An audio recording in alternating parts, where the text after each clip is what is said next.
Ma'am can I read? Yes, class 6। आज हम अपनी बसंत की पुस्तक से पाठ 10 झांसी की रानी, जैसा कि हम पिछली कक्षा में पढ़ चुके हैं, तो आगे की कविता की पंक्तियां हम पढ़ेंगे। आइए देखिए कहां पर है।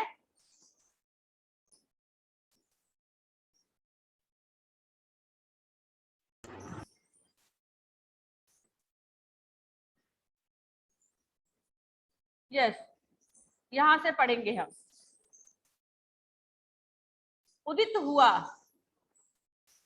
सौभाग्य, मुदित महलों में उजियाली छाई थी, किंतु काल गति चुपके चुपके काली घटा घेर लाई। तीर चलाने वाले कर में उसे चूड़ियां कब भाई, रानी विधवा हुई, हाय विधि को भी दया नहीं आई। ये पंक्तियां थी आप लोगों की। यस यस, 6th क्लास, ये पंक्तियां थी। यस मैम, यही थी। ओके, तो बेटा मैम 2 पेज बाद। अच्छा, इसके 2 पेज बाद है। ओके यस मैम, 73 पेज पे।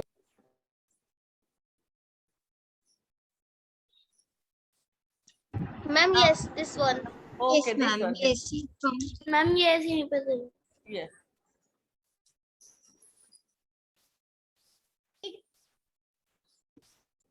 बेटा यहाँ पर इसकी कविता यहाँ से स्टार्ट होती है। रानी रोई रनिवासों में, बेगम गम से थी बेजार, उनके गहने कपड़े बिकते थे कलकत्ते के बाजार।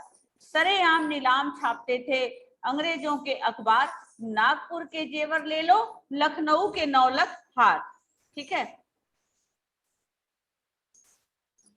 यो पर्दे की इज्जत पर देसी के हाथ बिकानी थी, बुंदेले हर बोलों के मुंह हमने सुनी कहानी थी, खूब लड़ी मर्दानी वो तो झांसी वाली रानी थी। तो बच्चों, इन पंक्तियों का अर्थ आपको इस में बताया है कवित्री श्रद्धा कुमारी चौहान ने कि झांसी के राजा की जब मौत हो जाती है, उनका निधन हो जाता है, तब अंग्रेजों के झांसी पर कब्जा कर लेने की वजह से रानी अपने महल में, रनिवास यानी कि महल में दुखी थी, और उसके साथ साथ और दूसरी जो रानियां थी वो औरतें भी सभी दुख से परेशान थी। उनके बहुमूल्य कपड़े और गहने कलकत्ता के बाजारों में बिक रहे थे। अंग्रेजी अखबार सबके बीच नीलामी की खबर पहुंचा रहे थे, मतलब अखबारों में छपा हुआ था कि आप जो है ये गहने और कपड़े जो है आप लोग इस दाम में जो भी बोली लगाएगा जितना ज्यादा, उसी में हम आपको पहुंच देंगे। यानी नीलामी का मतलब होता है कि एक बंदा कहता है कि हम 10 रुपए का ये सामान लेंगे, दूसरा कहता है हम 25 रुपए का लेंगे, फिर तीसरा कहता है हम 40 रुपए का, 50, 100 ऐसे करके जो सबसे लास्ट आखिरी पैसे का रेट लगाता है उसको, उसके पास वो सामान जाता है। तो सब अखबार में इस तरह की नीलामी की खबर सबके पास पहुंच रही थी। उसमें क्या लिखा होता था कि नागपुर के जेवर गहने, लखनऊ के 9 लाख हार, सबकी नीलामी हो रही थी। वे गहने जो औरतें तथा रानियों की शोभा थे, पर्दे की इज्जत थी, वे दूसरों के हाथ यानी अंग्रेजों के हाथ में बिक रहे थे। यह कहानी हमने बुंदेलखंड में रहने वाले लोगों के मुंह से सुनी थी कि झांसी की रानी लक्ष्मीबाई पुरुषों की तरह युद्ध भूमि में युद्ध किया। आगे है, कुटियों में विषम वेदना, कुटियों में थी विषम वेदना, महलों में आहत अपमान, महलों में आहत अपमान, वीर सैनिकों के मन में था अपने पुरखों का अभिमान, नाना धुंधपंथ पेशवा जुटा रहा था सब सामान, बहन छबीली ने रणचंडी का कर दिया था प्रकट आह्वान, हुआ यज्ञ प्रारंभ उन्हें तो सोई ज्योति जगानी थी, बुंदेले हर बोलों के मुंह हमने सुनी कहानी थी, खूब लड़ी मर्दानी वो तो झांसी वाली रानी थी। यहाँ पर बच्चों आपको कवित्री फिर से बता रही हैं कि वहां झांसी में कुटिया हो या महल हो, सबका दुख एक समान था, है ना। तो यहाँ पे बोल रहे अंग्रेजों के शासन में एक तरफ जहाँ गरीब कठिन मुसीबतों से बिता रहे थे, अपनी कठिनाई से बिता रहे थे, गरीब लोग अपनी कुटियों में कठिनाई से बिता रहे थे, वहीं दूसरी तरफ महलों की इज्जत भी धूल में मिल रही थी, यानी कि राजा महाराजा को भी जिस तरह से कब्जे में उन्होंने कर लिया था, उनकी इज्जत भी धूल में मिल रही थी।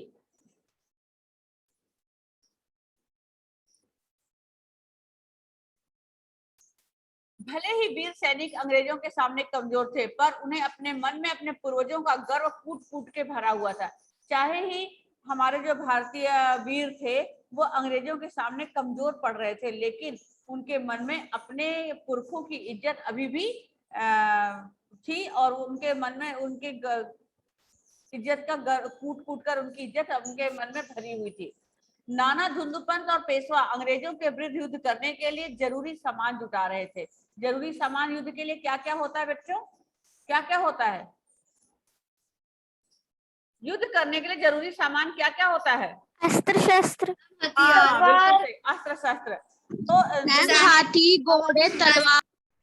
हाँ, जो हमारे युद्ध में काम आता वो सामान नाना धुंधुपंत और पेशवा ये सब जुटा रहे थे। क्यों जुटा रहे थे? क्योंकि उनकी बहन जो बचपन का नाम छबीली था, रानी लक्ष्मीबाई ने रणचंडी का कर दिया था आह्वान, यानी कि उन्होंने जो है युद्ध करने के लिए लोगों के मन में इस तरह की भाव भर दिए थे। ठीक है, और वो क्या कर रही थी कि जगह जगह घर के औरतों के अंदर भी इस तरह की भावना दे रही थी और प्रशिक्षण देकर उन्हें अपनी सेना में शामिल कर रही थी कि अब हम सब लोग मिलकर के अपने देश को आजाद कराएंगे। देवी दुर्गा के आह्वान के लिए यज्ञ आरंभ हो गया था। यह यज्ञ तो एक बहाना था, ये जो यज्ञ था, ये यज्ञ प्रारंभ हो गया था, यह यज्ञ एक बहाना था। उन्हें तो लोगों के मन में जो खोई हुई आजादी थी उसको, उनके मन में उस चीज को जगाना था, दोबारा से याद दिलाना था, है ना। ये बात हमने बुंदेलखंड में रहने वाले लोगों के मुंह से सुनी थी कि खूब लड़ी मर्दानी वो तो झांसी वाली रानी थी, यानी कि वीर पुरुषों के समान युद्ध के मैदान में रानी लक्ष्मीबाई पुरुषों के साथ लड़ती रही। आगे है बच्चों, महलों ने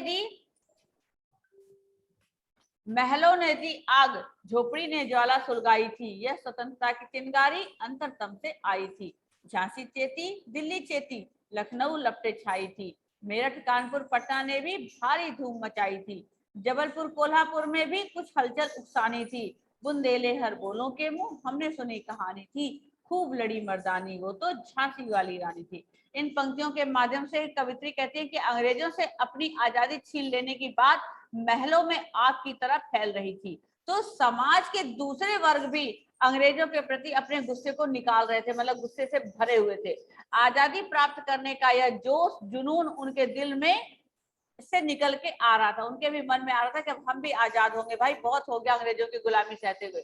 ठीक है, झांसी और दिल्ली जाग चुकी थी, लखनऊ में यह जोश आग की लपटों की तरफ फैल रहा था। आजादी प्राप्त करने की बात मेरठ, पटना, कानपुर में भी सबके दिलों में थी कि अब हम सब लोग भी आजाद होंगे।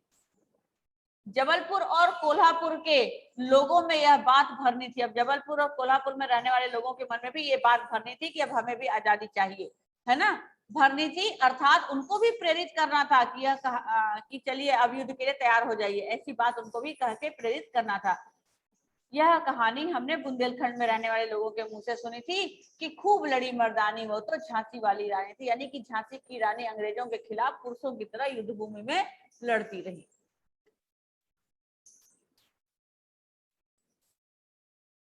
अगला है बच्चों आपका, इस स्वतंत्रता महायज्ञ में कई वीरवर आए काम, नाना धुंधुपंत, तात्या, चतुर, अजमुल्ला सरनाम, अहमद शाह मौलवी, ठाकुर, वीर कुंवर सिंह, सैनिक अभिराम। भारत के इतिहास गगन में अमर रहेंगे जिनके नाम, लेकिन आज जुर्म कहलाती उनकी जो कुर्बानी थी, बुंदेले हर बोलो के मुंह हमने सुनी कहानी थी, खूब लड़ी मर्दानी वो तो झांसी वाली रानी थी। बच्चों, आजादी के इस महायज्ञ में कई वीरों ने अपनी कुर्बानी दे दी, यानी कि नाना धुंधुपंत, तात्या, चतुर, अजीमुल्ला, सरनाम, अहमद शाह मौलवी, ठाकुर, वीर कुंवर सिंह, सैनिक अभिराम, ये सब लोगों ने अपनी कुर्बानी दे दी, यानी अपनी जान से हाथ गंवा दिया, उन्होंने अपनी जान गंवा दी अपने देश को आजाद कराने के लिए। ठीक है, इसमें से ये सारे नाम जो है खास हैं। भारत के स्वतंत्रता के इतिहास रूपी आकाश में सूरज चांद की तरह हमेशा इनका नाम अमर रहेगा। भारत के इतिहास गगन में यानी आकाश में इनका नाम हमेशा अमर रहेगा। ठीक है, इनकी इस कुर्बानी, त्याग और बलिदान को, मतलब इन्होंने जो हमारे लिए कुर्बानी दी है, त्याग दिया है ना, इसको चाहे अंग्रेज लोग जुर्म कहें, अपराध कहें, लेकिन हम जो भारतवासी हैं इनके इस बलिदान को कभी भूलेंगे नहीं। ठीक है, यह कहानी हमने बुंदेलखंड में रहने वाले लोगों के मुंह से सुनी है कि खूब लड़ी मर्दानी वो तो झांसी वाली रानी थी, यानी कि वो पुरुषों के समान युद्ध भूमि में लड़ती रही। इनकी गाथा छोड़ चले हम झांसी के मैदानों में, जहां खड़ी है लक्ष्मीबाई मर्द बनी मैदानों में। लेफ्टिनेंट वाकर आया, आ पहुंचा, आगे बढ़ा जवानों में, रानी ने तलवार खींच ली, हुआ द्वंद आसमानों में। जख्मी होकर वाकर भागा, उसे अजब हैरानी थी, बुंदेले हर बोलों के मुंह हमने सुनी कहानी थी। खूब लड़ी मर्दानी वो तो झांसी वाली रानी थी। बच्चों, यहाँ पर कवित्री सुभद्रा चौहान कह रही हैं कि भारत के इन राज्यों की बात छोड़ दीजिए जिन्होंने अंग्रेजों के सामने घुटने टेक लिए। कुछ ऐसे देश राज्य थे जिन्होंने अंग्रेजों के सामने उनकी गुलामी सहने के लिए तैयार हो गए थे, उनको छोड़ दीजिए। आओ अब हम झांसी के मैदान में चलते हैं। झांसी की रानी ने ना, लक्ष्मीबाई ने कभी नहीं ऐसा सोचा था, जहां पर लक्ष्मीबाई पुरुषों में मर्द बनी हुई, यानी कि वो पुरुषों के बीच में मर्द बनी हुई, आदमी बनी हुई, मर्दों के साथ बढ़ करके वीर योद्धा के रूप में लड़ रही थी। जहां जवानों के साथ जब अंग्रेजों का लेफ्टिनेंट वाकर आया और उसने रानी से युद्ध करने के लिए अपनी तलवार खींच ली, उसके पश्चात दोनों वीर योद्धाओं में यानी रानी लक्ष्मीबाई और लेफ्टिनेंट वाकर में जमकर युद्ध होने लगा। और ठीक है, और इस युद्ध में जो वाकर है वो जख्मी हो गया, घायल होकर के भागा। उसको बहुत हैरानी हो रही थी कि अरे एक वीर स्त्री से मैं पराजित हो गया। इस बात से उसको बहुत हैरानी हो रही थी कि रानी ने उसे हरा दिया। रानी की वीरता की यह कहानी हमने बुंदेलखंड में रहने वाले लोगों के मुंह से सुनी थी कि खूब लड़ी मर्दानी वो तो झांसी वाली रानी, यानी वो वीर योद्धाओं की तरह पुरुषों के साथ युद्ध भूमि में युद्ध करती रही। रानी बढ़ी काल्पी आई, रानी बढ़ी काल्पी आई, कर 100 मील निरंतर पार, घोड़ा थक कर गिरा भूमि पर, गया स्वर्ग तत्काल सिधार। यमुना तट पर अंग्रेजों ने फिर खाई रानी से हार, विजयी रानी आगे चल दी, किया ग्वालियर पर अधिकार। अंग्रेजों के मित्र सिंधिया ने छोड़ी राजधानी थी, बुंदेले हर बोलों के मुंह हमने सुनी कहानी थी। खूब लड़ी मर्दानी वो तो झांसी वाली रानी। बच्चों, रानी लक्ष्मीबाई जो है बढ़ती हुई 100 मील का रास्ता, 100 किलोमीटर का रास्ता दूर पार करती हुई वो काल्पी, यानी एक ऐसी काल्पी एक स्थान का नाम है, काल्पी आ पहुंची। वहां तक पहुंचते पहुंचते उनका जो घोड़ा था वो एकदम थक गया था और थक करके वो धरती पर गिरा और गिरते ही स्वर्ग को सिधार गया, यानी तुरंत मर गया। उधर यमुना के तट पर युद्ध में रानी के हाथों पराजित हो गए सब लोग जो थे, होते जा रहे थे, रानी सबको हराती जा रही थी और विजय प्राप्त करते हुए विजयी रानी आगे बढ़कर ग्वालियर को भी उन्होंने जीत लिया। ग्वालियर जो जगह का नाम है उसको भी उन्होंने जीत लिया। ग्वालियर का जो राजा था सिंधिया, वो अंग्रेजों का दोस्त बन चुका था। उसने रानी के डर से अपनी राजधानी छोड़ करके वो भाग खड़ा हुआ। रानी झांसी की वीरता, रानी लक्ष्मीबाई की वीरता की यह कहानी हमने बुंदेलखंड में रहने वाले लोगों के मुंह से सुनी थी कि वह पुरुषों की तरह युद्ध भूमि में डट कर युद्ध करती रही। विजय मिली पर अंग्रेजों की फिर सेना घिर आई थी। अब के जनरल स्मिथ सम्मुख था, उसने मुंह की खाई थी। कान्हा और मद्रा सखिया रानी के संग आई थी, युद्ध क्षेत्र में उन दोनों ने भारी मार मचाई थी। यानी रानी को विजय तो मिली, वो जीत तो उन्होंने हासिल कर लिया, लेकिन दोबारा से अंग्रेजों की सेना ने उनको घेर लिया। इस बार अंग्रेजों की सेना में जनरल स्मिथ उनके सामने था, सम्मुख यानी उनके सामने था। उसने भी रानी के सामने युद्ध में हार खाई, यानी मुंह की खाई, यानी कि वो भी हार गया। रानी के साथ उसकी दो सहेलियां कान्हा और मद्रा उनके साथ युद्ध भूमि में डट कर मुकाबला कर रही थी। उन दोनों ने भी युद्ध क्षेत्र में लोगों के बीच मार काट मचा रही थी, यानी एक दूसरे को गिरा रही थी। पर पीछे से ह्यूरोज आ गया। अभी ये युद्ध चल ही रहा था, तभी रानी के पीछे से ह्यूरोज नामक एक अंग्रेज आ गया। अब रानी आगे स्मिथ और दूसरी तरफ ह्यूरोज, दोनों तरफ से वो घिर गई थी। हाय घिरी अब रानी थी, अब दोनों तरफ से रानी घिर चुकी थी, अंग्रेजों के बीच में घिर चुकी थी। बुंदेले हर बोलो के मुंह हमने सुनी कहानी थी, खूब लड़ी मर्दानी ये तो झांसी वाली रानी थी, यानी कि पुरुषों के समान युद्ध करती रही।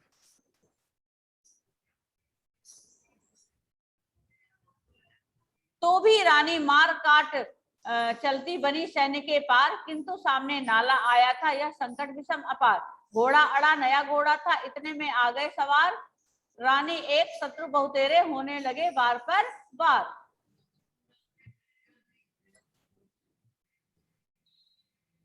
घायल होकर गिरी सिंहनी, उसे वीर गति पानी थी, बुंदेले हर बोलों के मुंह हमने सुनी कहानी थी, खूब लड़ी मर्दानी वो तो झांसी वाली रानी थी।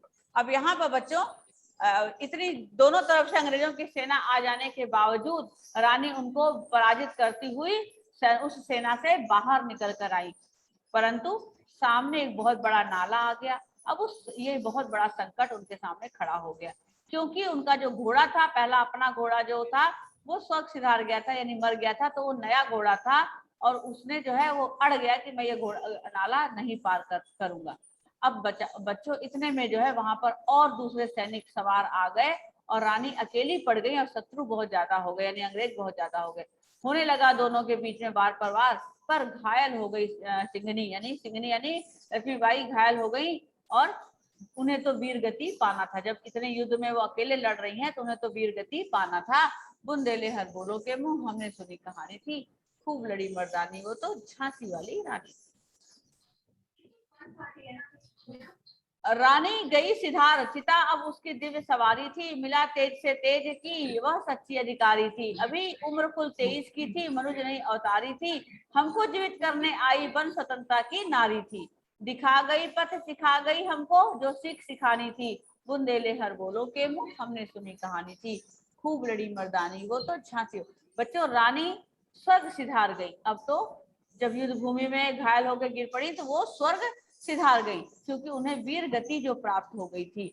अब चिता जो थी जिस पर उनको उनकी चिता जलानी थी, चिता ही उनकी दिव्य सवारी थी, अर्थात उन्हें चिता पर रख दिया गया। उनका तेज जो था वो आग के तेज में मिल गया, क्योंकि वह तेज की सच्ची अधिकारी थी। अभी उनकी उम्र कुल 23 यानी 23 ईयर्स की थी, वो कुल 23 साल की थी, है ना।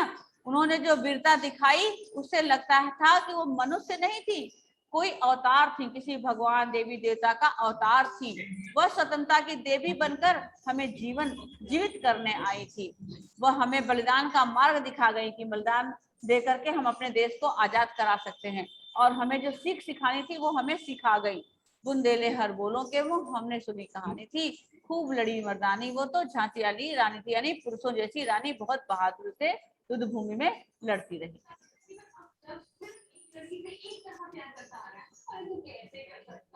जाओ रानी याद रखेंगे हम कृतज्ञ भारतवासी, यह तेरा बलिदान जगावेगा स्वतंत्रता अविनाशी, होवे चुप इतिहास लगे सच्चाई को चाहे फांसी, हो मदमाती विजय मिटा दे गोलों से चाहे झांसी, तेरा स्मारक तू ही होगी तू खुद अमिट निशानी थी, बुंदेले हर बोलों के मुंह हमने सुनी कहानी थी, खूब लड़ी मर्दानी वो तो झांसी वाली रानी थी। बच्चों आखिरी में कवित्री कह रही हैं कि हे रानी तुम स्वर्ग को जाओ, लेकिन हम सब भारतवासी तुम्हारे हमेशा कृतज्ञ रहेंगे, तुम्हारा यह बलिदान हमेशा याद रखेंगे, तुम्हारा यह बलिदान हम कभी भी नष्ट नहीं होने देंगे, है ना।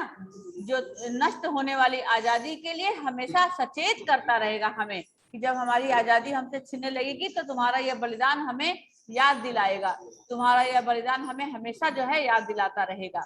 ठीक है, इतिहास चाहे कुछ भी कहे, इतिहास चाहे कुछ भी कहे, सच्चाई का भी चाहे गला घोट दिया जाए, चाहे सच्चाई को दबा दिया जाए, उसका गला घोट दिया जाए, अंग्रेजों द्वारा चाहे जीत प्राप्त कर लिया, चाहे अंग्रेज फिर से जीत जाए हमारे देश पर, या वे झांसी को ही अपने गोले से मतलब एक बारूद गोलों से जला करके उड़ा दे, भस्म कर दे, नष्ट कर दे, पर भारतवासी यह बलिदान नहीं भूलेंगे, पर भारतवासी आपका यह बलिदान कभी भी नहीं भूल सकेंगे। हे रानी तू अपना स्मारक खुद होगी, तू अपना याद करने वाली जो निशानी है तो तू खुद होगी, अर्थात तुम्हें याद रखने वाले स्मारकों की जरूरत नहीं है। जैसे लोग एक स्टेचू बना देते हैं ना, तो ऐसा स्टेचू बनाने की जरूरत नहीं है, तू स्वयं अपनी कभी न मिटने वाली निशानी हो, यानी तुम खुद से अपने आप में एक ऐसी निशानी हो जो कभी किसी के मन से दिल से नहीं मिट सकती। यह कहानी हमने बुंदेलखंड में रहने वाले लोगों के मुंह से सुनी थी कि झांसी की रानी युद्ध में पुरुषों की तरह बहुत वीरता के साथ लड़ती रही। ओके, ये आपका कविता समाप्त। तो जल्दी से चलिए आप एकदम स्टार्टिंग से इस कविता को खोलिए, बिल्कुल पहले पन्ने से, और आप सभी कठिन शब्द का अर्थ में बताती जा रही, यहाँ पर लिखते जाइए। चलिए स्टार्ट करिए जल्दी जल्दी। यस, चलिए बेटा, पहला पेज सबने खोल लिया। Yes, ma'am. तो मैं आपको निशान लगाती जाऊंगी, उस वर्ड का शब्द बोलती जाऊंगी। पहला है आपका भृगुटी। भृगुटी, देखो ये मैम प्लीज वेट। क्या वेट, आपको निशान लगाना है। ये भृगुटी है, इसका अर्थ लिख लीजिए भौवें। भौवें कैसे लिखेंगे, मैं यहाँ लिख रही हूँ भौवें, या यहाँ मैं बोर्ड पर लिखती हूँ भौवें। बोर्ड दिखाई दे रहा है आप लोगों को? Yes, ma'am. Yes, ma'am. Board is visible. Yes, ma'am. लिखिए भौवें। ठीक है, लिख लिया भौवें? भौवें लिख लिया? Yes, ma'am. उसके बाद आप लिखिए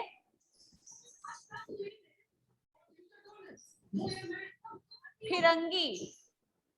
फिरंगी का निशान मैं लगा देती हूँ। फिरंगी कहाँ है?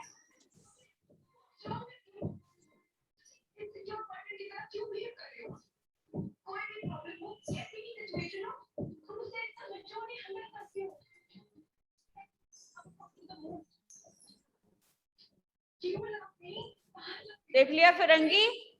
फिरंगी लिखिए आप। अंग्रेज,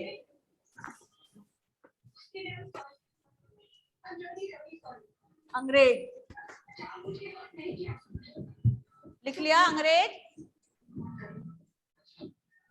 Yes, ma'am. अब नेक्स्ट पर आइए।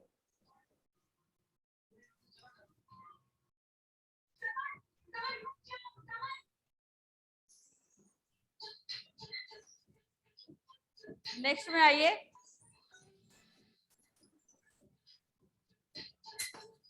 इसमें मैं पहले निशान लगा देती हूँ आप लोगों को, उसके बाद एक ही बार उसका अर्थ लिखूंगी, ठीक है?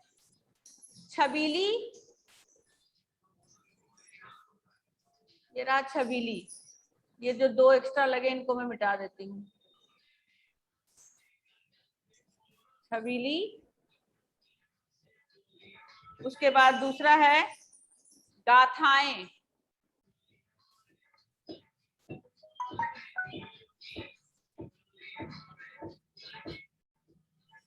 गाथाएं। कृपाण, कृपाण। सहेली। ठीक है, अब मैं इसका अर्थ लिखूं यहाँ पर बोर्ड पे।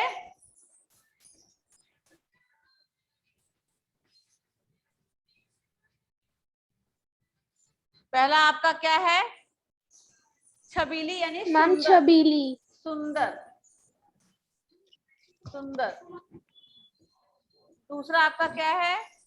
कृपाण, तलवार। तलवार। तीसरा आपका क्या है? सहेली। मैम सहेली। सहेली का दोस्त। दोस्त। उसके बाद आपका क्या है? गाथाएं। कथाएं। कहानी। कथाएं। गाथाएं का गाथाएं। मतलब कहानी। कहानी, ठीक है? ओके।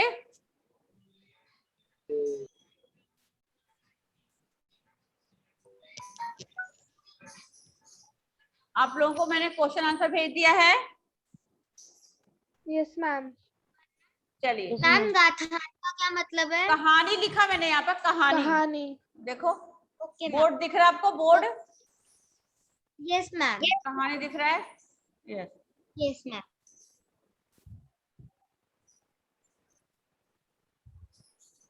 अब इसमें देखिए आप लोग, इस वाले में देख लीजिए।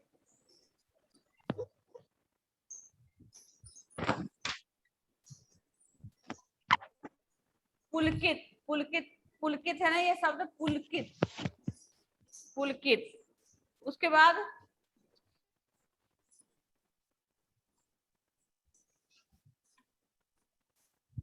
वार लिख लो, वार। वार हो गया, ठीक है? हमला। फिर भवानी। भवानी, ये भवानी। अब चलो इनका अर्थ मैं लिख रही हूँ। पहला है पुलकित, पुलकित का क्या लिखेंगे? प्रसन्न होना। मैं ये रफ कर रही हूं,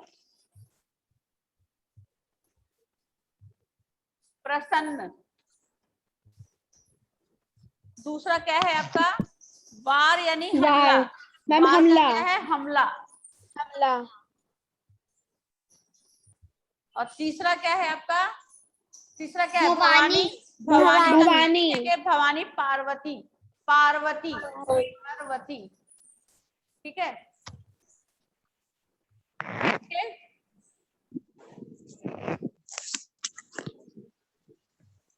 क्लियर? मैम भवनी का क्या है? किसका बेटा?